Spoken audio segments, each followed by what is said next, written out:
Okay, I guess that's it. There is only one day left to prepare for the trip, and my team looks completely ready. Since I took Liz, Jack and John, I still had to choose one more guy for the quest. The decision wasn't easy, but 4 of us have managed to find a perfect last spot. The guy's name was Revan, a short and thin fella, but fast and agile. Even though he is currently the youngest member of the team, he certainly knows his place and is completely aware of the things around him. He will be here as the team's tracker, to lead our way in the unknown regions.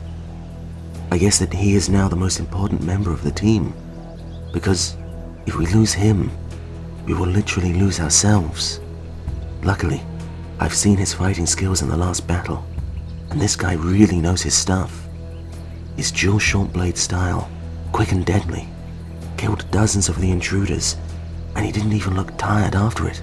Oh, and yeah, the guy's like the best cook in the team. He can make the cakes of pure dirt taste like haven. So now you see that we have a pretty solid team to go after the sleeping sentinels. We were talking about our quest the night before the trip. We made ourselves a small campfire and lay around it. Nobody could tell anything about our trip or about its goal.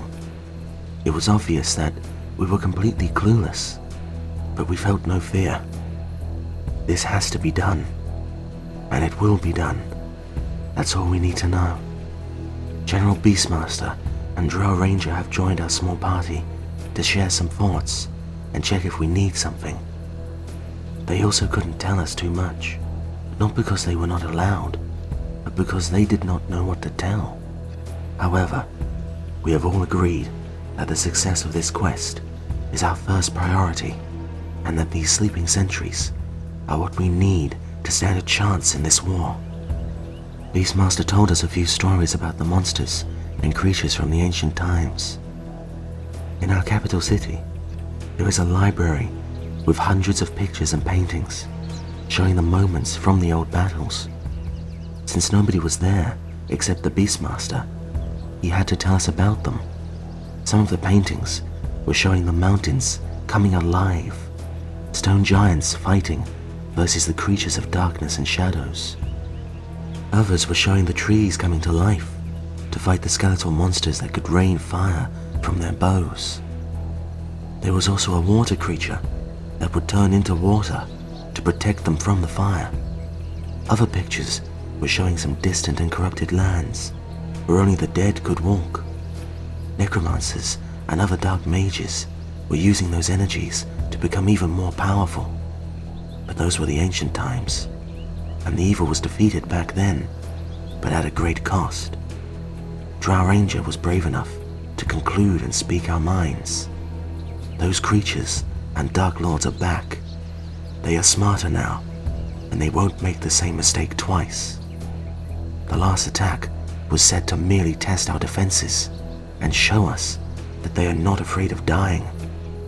And if someone is not afraid of death and has nothing to lose, he becomes the most dangerous enemy. And since most of us are afraid of dying, we need help, and we need it right now, or the war is already lost. Nobody could sleep that night. We were all waiting for the sun to paint the sky in the dawn colors. Once it embarked in the distance, we were ready to leave. 25 people left the camp at the same time. There was no ceremony. Nobody was there to say goodbye or good luck, except the Drow Ranger and the Beastmaster. After saying some pretty deep words, we left the camp and went our own ways. Cold air and dead silence were around us. We were all still too sleepy to realize that this is it, but I guess that's fine. Keep the cool head and stay positive. Revan has promised us a great lunch once the sun gets to its highest point, and told us to keep an eye on the ingredients up the road. I did not care too much about the food, though others couldn't wait for it. I could only think about them.